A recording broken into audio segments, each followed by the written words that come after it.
I'm Kimberly from Fat Quarter Shop, and we are on our final block from the Up on the Rooftop Mystery Quilt Along from Fat Quarter Shop.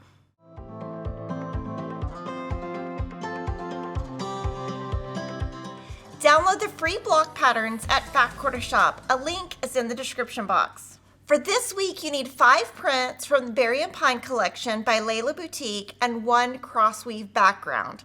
These are all by Moda Fabrics.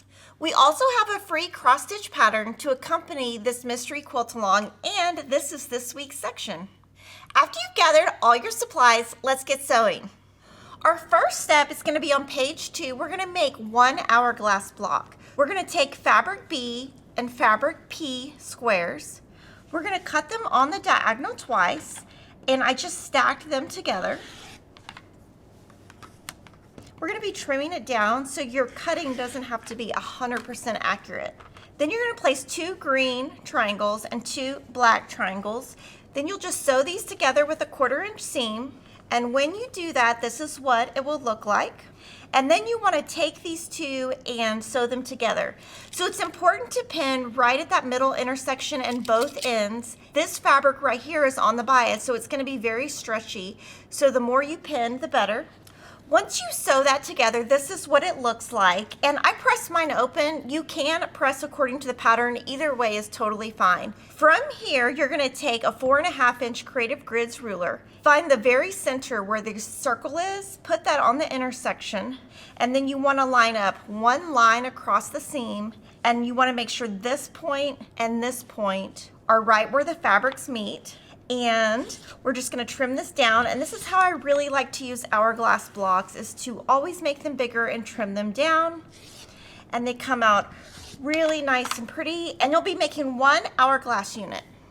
Then you're going to take a fabric E and fabric C rectangle and place that hourglass in the center, and you want to make sure the black is facing up and down, and then we're just going to pin these together and sew them with a 1/4 inch seam, and that is going to be your bow unit that goes at the very top of the sleigh.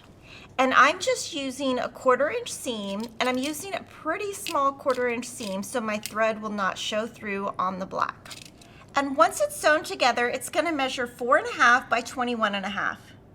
So for the sew along, when I'm marking on the crossweave fabric, I've been using the Clover white marking pen. It takes about 45 seconds for that line to show up when you draw it. We're going to take a fabric U rectangle, a fabric J square, draw that line from corner to corner, and put that on the top right. Now you can either pin this in place, or you can use seam-align glue, which is really nice. You just put 3 dots, sew directly on that line, and trim a 1/4 inch away, and then this will be how your unit looks. So that's top right. Then you're going to do the same thing with the fabric O in the bottom left. Stitch directly on that line, and this is going to be your partial sleigh front unit. Now we're going to take the unit we just made, take a fabric AA square, fabric K rectangle.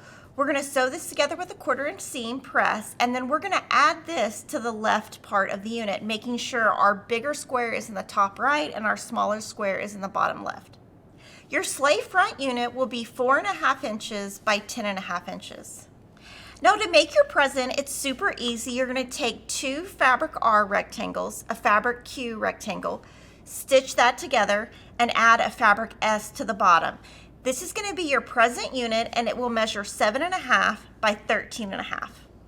Now we're going to be moving to make the magical star. You're going to take a fabric W and a fabric CC square. You're going to put those right sides together, and then draw a line in the center, and then a 1/4 inch to the right and a 1/4 inch to the left, and then you're going to stitch on these outside lines. When you stitch on these outside lines, you can see my stitching right here. We stitched in black just so you could see what it looks like. Of course, you won't be stitching in black. You're going to take this, press this, and we're going to trim it down to 2 inches square. Now we're going to take this, I'm going to use a 2.5 inch square ruler by Creative Grids, put the line on the diagonal, making sure I have enough to trim the second time. I'm just going to trim this on 2 sides, and then trim it down to 2 inches. That just gives you a really nice, accurate half square triangle.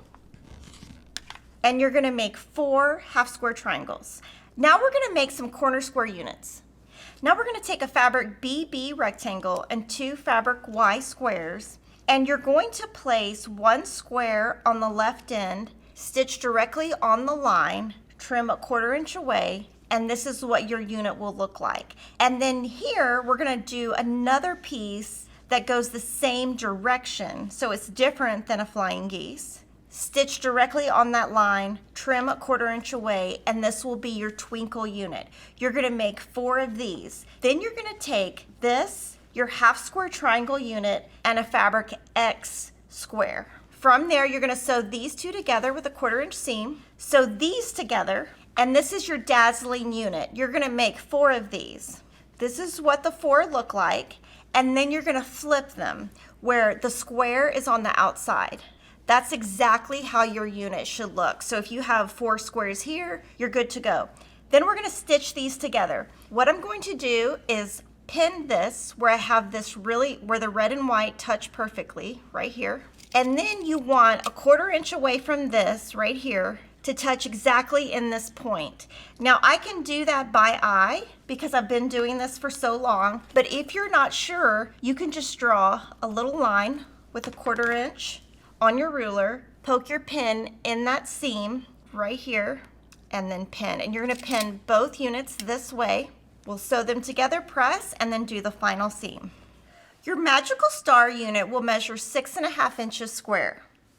Now we're gonna take a fabric T rectangle and a fabric O square. We're gonna place that square on the bottom right, stitch directly on the line, and trim a 1/4 inch away. And then this will be at the bottom of your sleigh unit. Then you will add your star, 2 fabric Z rectangles, and to the top you will add a fabric T rectangle. So from here, I'm gonna sew these together, press, and then add the top and the bottom. Now your back sleigh unit will measure 8.5 by 13.5. We're gonna take a fabric A square, draw a line using that clover pin. We're gonna put that on the top right, and this is quite a big square. So I am going to pin this several times, and when you have that pinned, I shouldn't see the red from the front, and I shouldn't see the black from the back. So if I do, I'm just gonna move it around just a little bit. Then I'm gonna sew directly on this line and trim a 1/4 inch away and press. And this is what your sleigh seat unit will look like. Now we're gonna take a fabric V square and a fabric O square. We're gonna place that fabric O square on the bottom right, stitch directly on the line, trim a 1/4 inch away, and your sleigh headrest unit should measure 2.5 by 2.5. Now we can move to build the sleigh. Now we're gonna take all the pieces we previously made, and we're gonna add fabric G here and fabric H here. You can see I've already sewn the 1/4 inch seam. And then we're gonna put these 4 units together. And the key to this is putting them right sides together, pinning at the top and the bottom, and 3 times in between so you get a nice straight seam. And I'll show you once we've got it all together. Your sleigh carriage unit will measure 13.5 by 21.5. So we've built the top and middle rows. Now we're gonna move to the bottom row, which is our runner unit. It's super easy. You're gonna take some rectangles and squares, follow the pattern, and sew with a 1/4 inch seam, and this is gonna be your front runner unit, and you're gonna make 1. Now that you've made the front runner unit, you're gonna add the fabric I, E, D, and F, sew those together, add a fabric DD at the bottom, and then you're gonna add the left to this unit, pin, and make sure you pin right at this intersection, and we'll sew that together and I'll show you what that looks like. Your sleigh runner unit will measure 5.5 by 21.5, and now we can build our sleigh. Now we're gonna put our 3 rows together, and what I'm gonna do is find the center of each, put a crease, then I will match up my creases when I'm pinning and pin all the way across, and do that on the top and the bottom. So I did trim the outside of the block just to make it nice and straight, and I'm gonna use my pink mini vacuum to clean up all of this leftover fabric. It is so quick. It's even gonna pick up the big pieces. And that way you don't have to throw all of those threads on the floor and vacuum later. Your finished Toys and Joys block should measure 21.5 by 22.5. Join us next week when we put all of these blocks together from our free mystery quilt along. I'd love for you to comment and let me know what your favorite block is. Mine is the reindeer block. Make sure you like, comment, and subscribe, and I'll see you next week.